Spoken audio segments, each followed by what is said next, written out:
हरिः ॐ श्री गुरुभ्यो नमः। हरिः ॐ।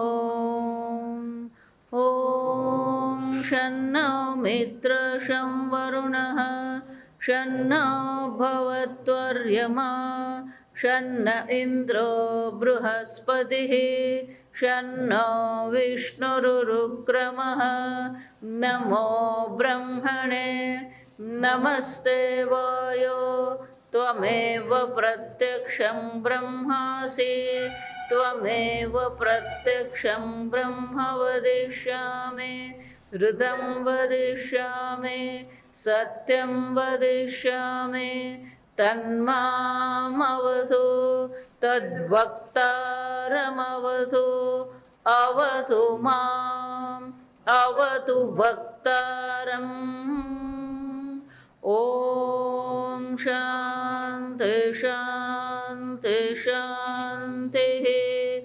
ॐ शन्नो मित्रः शं वरुणः शन्नो भवत्वर्यमा शन्न इन्द्रो बृहस्पतिः शन्नो विष्णुरुक्रमः। नमो ब्रह्मणे नमस्ते वायो त्वमेव प्रत्यक्षं ब्रह्मासि त्वामेव प्रत्यक्षं ब्रह्मावादिशं ऋतमवादिशं सत्यमवादिशं तन्मामावीत् तद्वक्तारमावीत्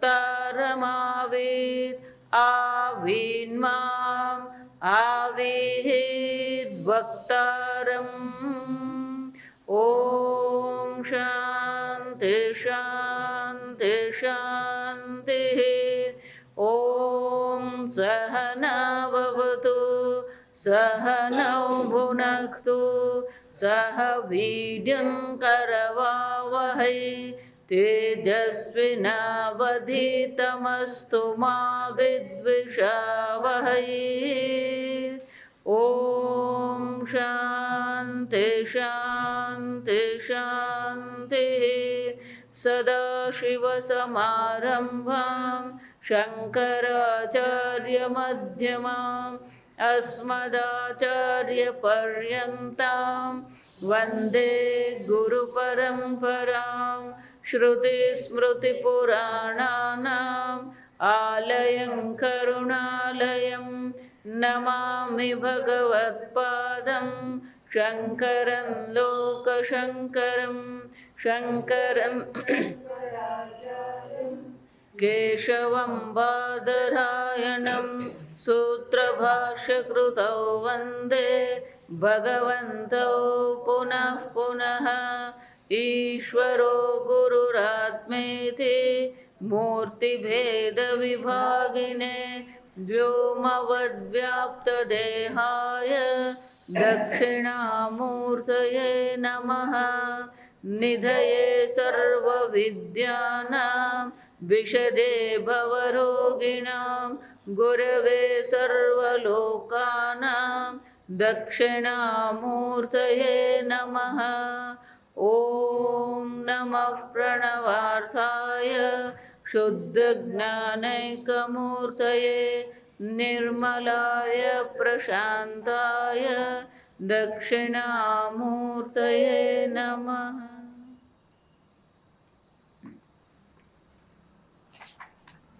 पाना नंबर 215 पहला फकराना छेल्ली લીટી। सच पिता विधिवत उपसन्नाय तस्मै पुत्राय एतद्वचनं प्रोवाच अन्नं प्राणं चक्षुः श्रोत्रं मनोवाचमिति अन्नं शरीरं तदभ्यन्तरं च प्राणम् अत्तारम् उपलब्धिसाधनानि चक्षुः श्रोत्रं मनः वाचमिति एताने ब्रह्म उपलब्धौ द्वाराणि उक्तवान् उक्त्वा च द्वारभूतानि एतानि अन्नादीनि तं भृगुं होवाच ब्रह्मणः लक्षणम् किं तत यतः यस्माद्वा इमानि ब्रह्मादीनि स्तम्भपर्यन्तानि भूतानि जायन्ते येन जातानि जीवन्ति प्राणान् धारयन्ति वर्धन्ते विनाशकाले च यत्प्रयन्ति यद्ब्रह्म प्रतिगच्छन्ति अभिसंविशन्ति तादात्म्यमेव प्रतिपद्यन्ते उत्पत्तिस्थितिलयकालेषु यदात्मकतां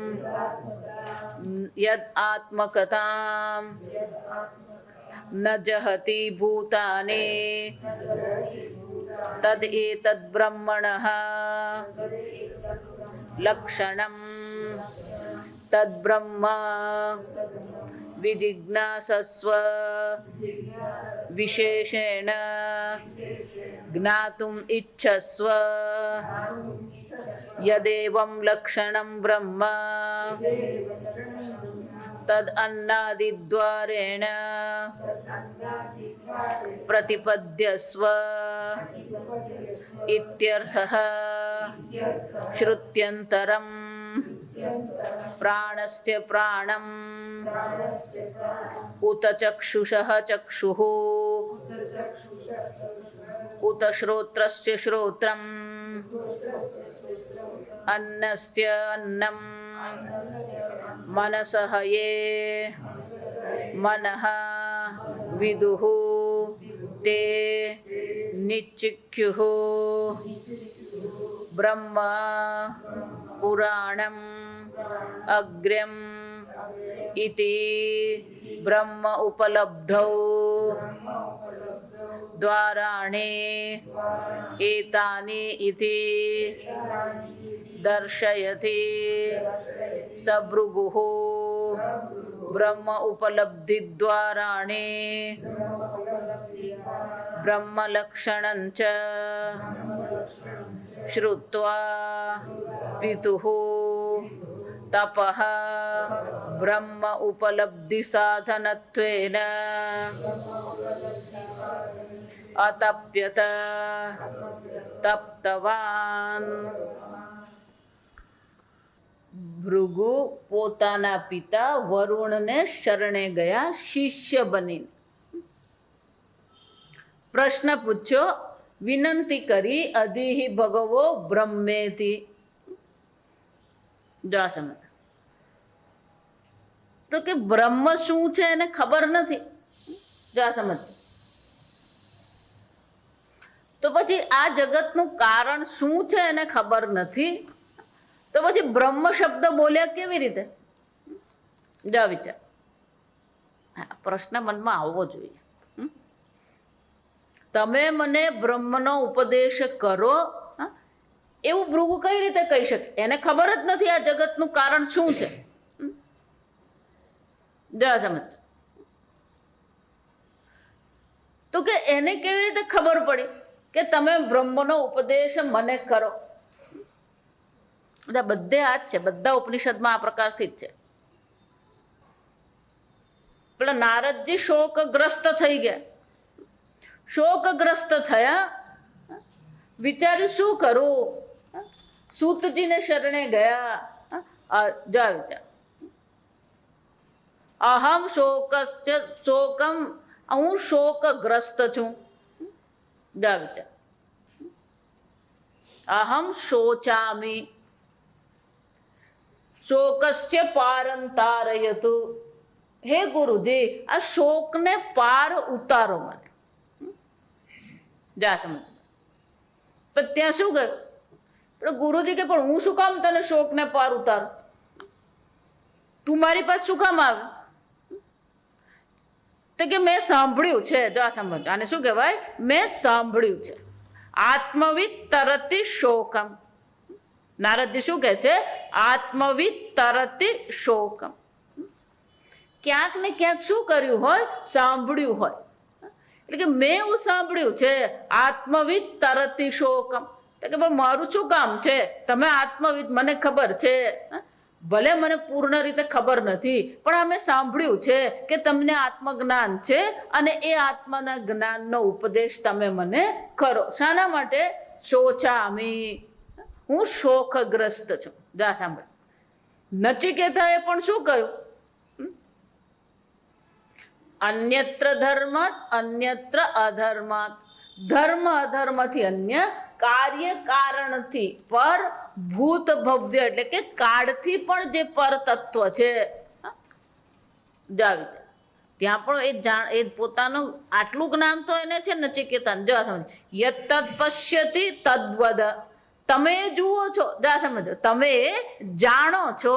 હવે તમે એ જે જાણો છો એ બ્રહ્મ વિદ્યાનો ઉપદેશ તમે મને કરો. જા સમજ. અને અંગ્રેજીમાં પેપર બેક નોલેજ કહેવાય. જા સમજ.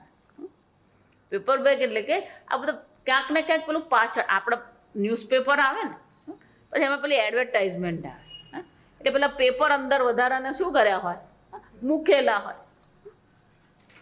ઘણી વાર પેલું મેગેઝિન આવે, એમાં પેલું પાછળ એડવર્ટાઇઝમેન્ટ આવે, જાહેરાત કરવામાં આવે. તો કે આવું ક્યાંક ને ક્યાંક સાંભળ્યું હોય અને એ સાંભળ્યા પછી એ વાક્યમાં શ્રદ્ધા હોય અને એ શ્રદ્ધાને આધારે શું કરવામાં આવે? આ પ્રશ્ન પૂછવામાં આવે. જો વિચાર. પેલો શૌનકજી પણ પ્રશ્ન પૂછે મુંડક ઉપનિષદ. કસ્મિન્નો ભગવ વિજ્ઞાતે સર્વમ વિજ્ઞાતમ ભવતી. આમ શૌનકજી છે કોણ? સામાન્ય નથી. જો હમણાં પેપરમાં આવ્યું, આ વિચાર. પેપરમાં આવે ને એટલે સાચું જ છે એવું માનવાનું નહીં. આ સમજો. લોકો પોતપોતાના અભિપ્રાયો વ્યક્ત કરતા રહેતા હોય. બહુ મજાનું છે. આ જ્યોતિષનો લેખ હતો. અને જ્યોતિષના લેખમાં હતું શનિ અને ગુરુનો સંબંધ જન્મ કુંડળીમાં. જા સમજ. એટલે પેલા જે લખ્યું ને એ જ્યોતિષ શાસ્ત્ર પ્રમાણે બરાબર કે જ્યારે શનિ અને ગુરુનો સંબંધ જન્મ કુંડળીમાં હોય તો જ વ્યક્તિને અધ્યાત્મમાં અને વેદાંતમાં કોઈક પ્રકારે રુચિ થાય. ધાર્મિક બધા જ હોય, આ સમજો. પણ એ પરમાત્મા કોણ છે, પરમાત્મા તત્વ શું છે, એ તત્વ કેવી રીતે જાણી શકાય? આમ આ તત્વ જ્ઞાન જેને કહેવામાં આવે, આ બ્રહ્મ તત્વ જેને કહેવામાં, તો કે એ પ્રકારનું વલણ જેને કહેવાય, એ પ્રકારની માનસિકતા કોનામાં હોય કે જેને ગુરુ અને શનિનો સંબંધ હોય. જા ક્યાંક ને ક્યાંક ગુરુ શનિનો સંબંધ હોય ને તો જ તમે આ વેદાંતમાં આવો. હકીકત કહી દો. એટલે એ જે લખ્યું ને એ બરાબર લખ્યું. જ્યોતિષ શાસ્ત્રનું એનું જ્ઞાન એ બરાબર, પણ એને પછી જે કારણ આપ્યું ને, જા સમજ. તો કે શનિ અને ગુરુનો સંબંધ હોય એટલે દારિદ્રતા હોય અને કે દરિદ્ર માણસ બીજું કરવાનો શું? જા સમજ.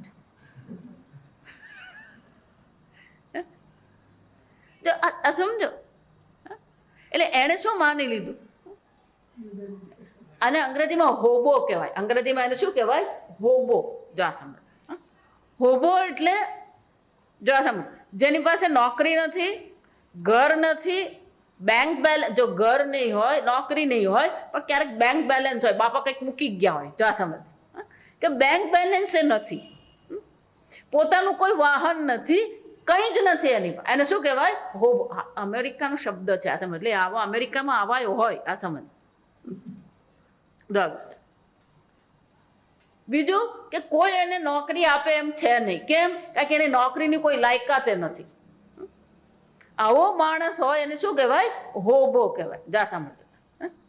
એટલે આ જ્યોતિષ શાસ્ત્ર વાળા જે ચર્ચા કરે છે શું કરે છે કે આવો હોબો હોય ને એ પછી ક્યાં જાય કે બીજું એ શું કરવાનો, એ પછી અધ્યાત્મમાં જ જવાનો. જા સાંભળ, આને કનેક્શન કે હું વારંવાર જે તમને કહું ને કે બે વસ્તુ છે, પેલાના જીવનમાં કંઈ જ નથી, બરાબર છે, અને શનિ ગુરુ છે ત્યાં અધ્યાત્મ છે, આ પણ બરાબર છે, પણ બેને જે જોડવામાં આવ્યું ને, જો આ સમજો, આપણે જે આ જોડીએ છીએ ને એ ખોટા જોડકણા કરતા રહીએ ને તો દુઃખી થતા રહીએ છીએ. જો વિચાર, જો સમજ, એટલે આપણે ગુજરાતીમાં શું કહીએ, કાગનું બેસવું ને તાળનું પડવું. આ ક્યાંક ને ક્યાંક આપણે એવા કઈ જોડકણા, આ પેલી કાળી બિલાડી જો આડી ઉતરે ને તો કામ થાય જ નહીં. ક્યાંક ને ક્યાંક કશું જોડતા જ ફરતા હોઈએ આપણે. એમ એને પણ શું કરી દીધું, પેલી દરિદ્રતા અને અધ્યાત્મ શું કરી દીધા, જોડી દીધા. કોઈ સંબંધ નહીં મળે. આ સમજો, વિચારી. એટલે પૂજ્ય સ્વામીજી બહુ સરસ કે અધ્યાત્મમાં આવે ને એ હોબો હોય, જા સમજો, પણ એ હોબો કેવો હોય, હોલી હોબો. જા સમજો,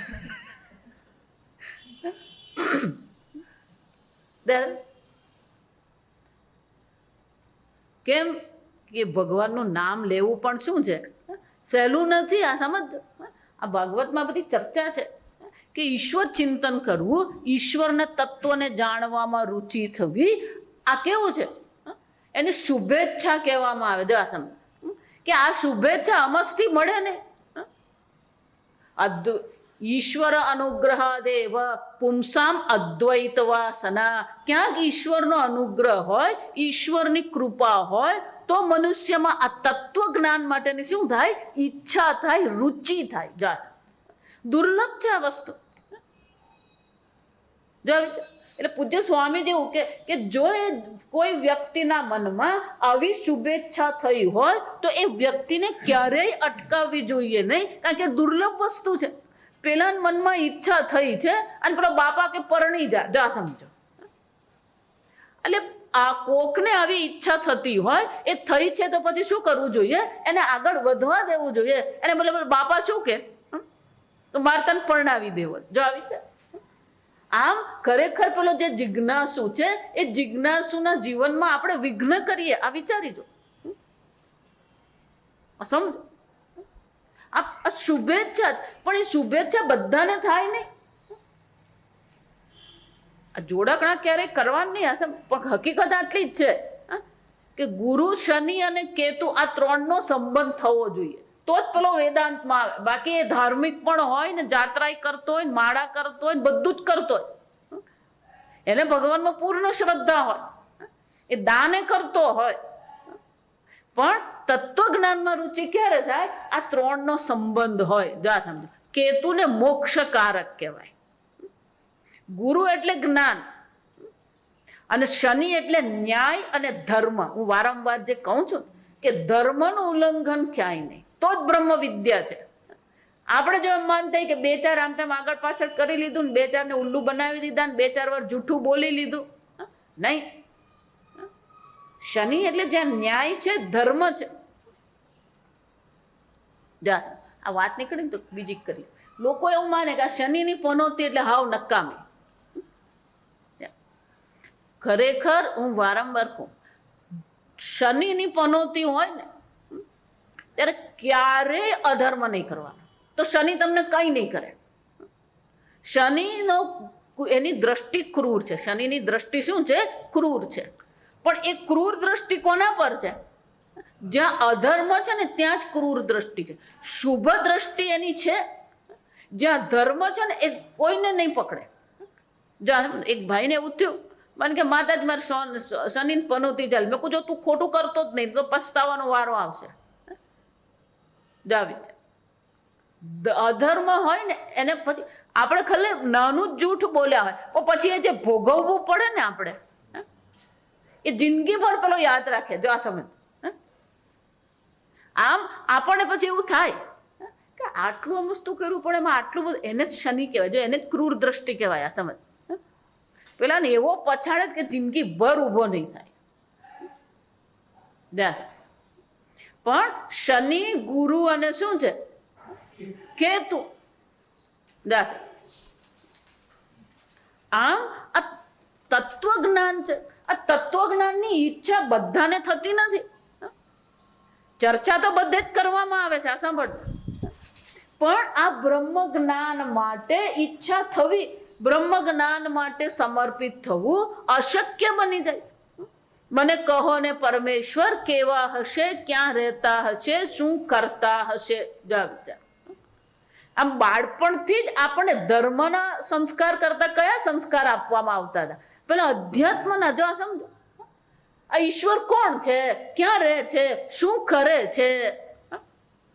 ઊંચા તે આંબાની ડાળે બેસીને મોર મૂકનાર કેવો હશે, ઊંડા તે સાગરના મોજા ઉછાળીને ઘૂઘુ ગજવનાર કેવો હશે. આ ટ્વિંકલ ટ્વિંકલ લિટલ સ્ટાર ને હમ્ટી ડમ્ટીમાં આ બધું તો ભૂલાઈ ગયું. આ સમજો, કાલ્પનિક જગતમાં અંગ્રેજી આપણને કાલ્પનિક જગતમાં મૂકે, આપણને વાસ્તવિકતાની ચર્ચા. વસ્તુ એ જ છે કે અહીંયા જે કઈ છે ઈશ્વર માત્ર છે. અખિલ બ્રહ્માંડમાં એક તો શ્રી હરિ. જો વિચાર, પણ એ વાસ્તવિકતા પ્રત્યે આપણા મનમાં શું થવું જોઈએ? ઈચ્છા જાગૃત થવી જોઈએ. એ શુભેચ્છા છે. આ સમજો. આમ પેલો ભૃગુ છે, એના મનમાં પણ આ શુભેચ્છા થઈ. શ્વેત કેતુના મનમાં પણ એ પિતાજીએ પેલી ચિનગારી નાખી. શૌનકજી છે, શૌનકજીના મનમાં પણ શું થયું? એ ચિનગારી આવી. અને શૌનકજી કોઈ સામાન્ય માણસ નતા. જો સમજા, હોલી હોબો પરથી ત્યાં ગઈ છું, આ સમજવાનું. શૌનકજી કોણ હતા? શૌનક મહાશાલ. આ શૌનક કોણ હતા? મહાશાલ. એમનું નામ શું? એમની પદવી હતી. આજકાલ જેમ પેલું પદ્મશ્રી કહીએ, પદ્મભૂષણ કહીએ. જો આ વિચાર. એમ એ વૈદિક કાળમાં વ્યક્તિને એક પદવી આપવામાં આવતી, અને શું કહેવાય? મહારથી. જો આ સમજો, અર્ધરથી. એ જ રીતે શું કહેવાય? મહાશાલ. તો કે મહાશાલ કોને કહેવાય? મહત્ય શાલા યસ્ય ઇતિ મહાશાલ. જેના આશ્રમમાં મહાન શાળાઓ છે. જાતા કઈ કઈ શાળા છે? જેના આશ્રમમાં 4 પ્રકારની શાળાઓ 365 દિવસ ચાલતી હોય ને એને મહાશાલ કહેવાય. કે પહેલી આશ્રમ છે પાઠશાળા. પાઠશાળા એટલે શું છે? વેદનું અધ્યયન કરાવવામાં આવે. પાઠશાળા. બાળકોને રાખવામાં આવ્યા છે. બટુક છે, વિદ્યાર્થીઓ છે, તો પછી શું કરવું પડે? પાકશાળા. શું કરવું પડે? અન્ન ક્ષેત્ર પણ હોવું જ જોઈએ.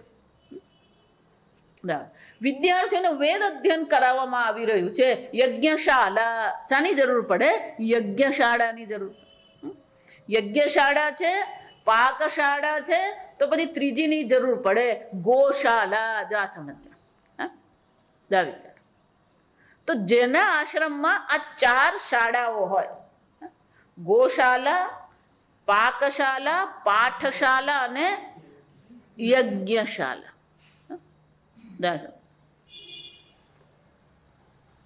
તો પછી આ હોબો છે. જો સમજો, આ શૌનકજી હોબો છે. જો સમજો, લોકો ક્યાંથી યાજ્ઞવલ્ક કોણ હતા? જો વિચાર, યાજ્ઞવલ્કની એટલી સંપત્તિ હતી કે 2 પત્નીને અડધી અડધી વહેંચી આપી. તે એક જ વખતમાં 1000 ગાય, સોનાથી મળેલા શિંગડા. જો વિચાર, આપણે એક ગાય પાડવી હોય ને તોય મગજ મારી. અને 1000 ગાય. એ પેલો પ્રશ્નનો ઉત્તર આપવા ગયા. પેલા શિષ્યને કે તું આ ગાય લઈને ચાલતો થા, હું આવું છું. જા સમજ. આમ એમની મહાનતા પેલી 1000 ગાય નથી. એમની મહાનતા એમનું શું હતું? એમનું જ્ઞાન હતું. અને 1000 ગાય એમણે સ્વીકારી. એનો અર્થ શું થયો? એ બધી વ્યવસ્થા હોવી જોઈએ. આ સમજો, 1000 ગાયને રાખવી, એને ખવડાવવું, એને સાચવવું, દોવું. દોય એટલે પછી ફ્રીજ તો હતું ને, ફ્રીઝરે નતું. આ સમજો, એટલું દૂધ, એટલું દહીં, એટલું ઘી. જા વિચારી જો, એ ગાયને રાખવી, કરવું બધું જ. અને સોનાથી મળેલી હતી એટલે બોડીગાર્ડે જોઈએ. સિક્યોરિટી જોઈએ. આવી રીતે આટલી વ્યવસ્થા વાળો એમનો આશ્રમ હતો. સમજવા આમ આ ભૃગુ છે એ પણ ભણેલા છે, પણ એમના મનમાં પણ શું થઈ?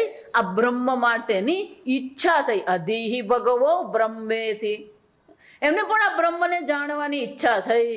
પિતાજી પાસે ગયા. વરુણમ પિતરમ ઉપસસાર અધિહિ ભગવો બ્રહ્મેથી. હે પિતાજી, હે ગુરુજી, હે ભગવાન, મને આ બ્રહ્મનો ઉપદેશ કરો. અને બ્રહ્મનો, સ્વામીને હંમેશા કે બ્રહ્મનો ઉપદેશ કોઈ માગે ને તો ક્યારેય ના પાડવાની જ નહીં. કેમ? ત્યાં કે એ માગવા વાળો કેવો છે? દુર્લભ જ છે. જો સમજ. અને ગુરુજીએ પણ શું કર્યું? પિતાજી પણ ગુરુ બન્યા. ગુરુ બનીને શું કર્યો? ઉપદેશ કર્યો. અન્નમ પ્રાણમ ચક્ષુશ્રોત્રમ મનોવાચમિતિ. તો કે એને બ્રહ્મની ચર્ચા કરી, બ્રહ્મની માંગણી કરી, પણ અહીંયા તો આવું કહેવામાં આવે. જા સમજો. એટલે શંકરાચાર્યજી આપણે દર્શાવે છે કે આવું કેમ કીધું? અન્નમ શરીરમ. આ અન્ન શું છે? શરીર છે. જા સમજો. તદભ્યંતરમ ચ પ્રાણમ. એની અંતર્ગત જે પ્રાણ જે છે એ પ્રાણ કોણ છે? અન્નસ્ય અત્તારમ. આ અન્નમય શરીર જે છે એ અન્નમય શરીર કોને કારણે ટકે છે? અન્નને કારણે ટકે છે. અન્નમાંથી એ બન્યું છે. જો આપણે જોઈ ગયા બ્રહ્માનંદ વલ્લીમાં આ બધી ચર્ચા થઈ ગઈ. અન્નમાંથી જ એનો જન્મ થયો, અન્નથી જ એનું પોષણ થાય છે. અન્નમાં જ આ શરીર શું થઈ જવાનું? લીન થઈ જવાનું. જા વિચાર. તો એ અન્ન જે છે એ અન્નમય શરીરમાં આ જે અન્ન જે ખાવામાં આવી રહ્યું છે એનું પાચન કોણ કરે છે? અન્ન રસે નૈવ. અન્ન સીધું ઘઉં સીધું શરીર નહીં બની જાય. આ સમજતું. એને શું કરાવવું પડે? એનું પાચન કરવું પડે. પણ એ પાચન કરનાર કોણ છે? અન્નસ્ય અત્તારમ પ્રાણમ. આ અન્નનું પાચન કરનાર કોણ છે? પ્રાણ છે. પ્રાણ જે સમાન વાયુ જે છે એને ફિઝિયોલોજી કહેવાય. જા સમજો. મેડિકલની ભાષામાં આ સ્થૂળ શરીર છે. જા સમજો. આ ગ્રોસ બોડી કહેવાય. પણ આ સ્થૂળ શરીર જે છે એનું સંચાલન, એનું પાલન કોના દ્વારા થાય છે? જેને અંગ્રેજીમાં ફિઝિયોલોજી કહેવાય. એટલે તે આ પ્રાણ શક્તિ છે. જા સમજો. આ પ્રાણ દ્વારા જ સંપૂર્ણ શરીર ધારણ કરવામાં આવી રહ્યું છે. આ પ્રાણ દ્વારા જ શરીરને શું કરવામાં આવે છે? એટલે શંકરાચાર્યજી કહે છે અન્નસ્ય અત્તારમ પ્રાણમ ઉપલબ્ધિ સાધનાની. એટલું જ નહીં, આ અન્ન છે, આ અન્નમય શરીરને ચલાવનાર પ્રાણ છે. પણ આ અન્ન અને પ્રાણ પૂરતું નથી. આ સંપૂર્ણ જગત જે છે એને જાણવા માટે શાની જરૂર પડે? ઉપલબ્ધિ સાધનાની, જ્ઞાન સાધનાની. ચક્ષુશ્રોત્રમ વાચઃ મનઃ ઇતિ. શંકરાચાર્યજી કહે છે આ ચક્ષુ શ્રોત્ર આદિ જે છે બધા શું છે? એ બધા આ જગતને જાણવા માટેના સાધન છે. તત્વબોધમાં શું કહ્યું? આ ભોગ આયતન છે અને આ જે સૂક્ષ્મ શરીર છે એને શું કહેવાય? ભોગ સાધનમ. આમ આ ભોગ આયતનમાં આ ભોગ સાધન પણ છે. અને એના દ્વારા આપણે શું કરીએ છીએ? આ જગતનું જ્ઞાન પ્રાપ્ત કરીએ છીએ, જગત સાથે વ્યવહાર કરીએ. હું એટલે વારંવાર કહું કે તમે અને જગતને જોડનાર કોણ છે? આ તમારી ઇન્દ્રિય, તમારું મન છે. અને જો ઇન્દ્રિય અને મનમાં ક્યાંક ખોટ છે તો આ જગત જેવું છે એવું તમે શું છે? ગ્રહણ કરી શકો જ નહીં. પેલા ગોગલ્સ જેવું છે. પેલા બ્રાઉન કલરના ગોગલ્સ પહેરેલા હોય પણ જગતે શું દેખાય? એને બ્રાઉન જ દેખાય. એમ આપણા મનમાં પણ રાગ રૂપી રાગ એટલે રંગ, રંજનાત રાગ, જે આપણને રંગે એને શું કહેવાય? રાગ. જા વિચાર. આ રાગ આપણા જીવનમાં જે છે એ આ જગત જેવું છે એવું શું છે? આપણને જોવા દેતું જ નથી. એ જો શુદ્ધ હોય તો આ જગત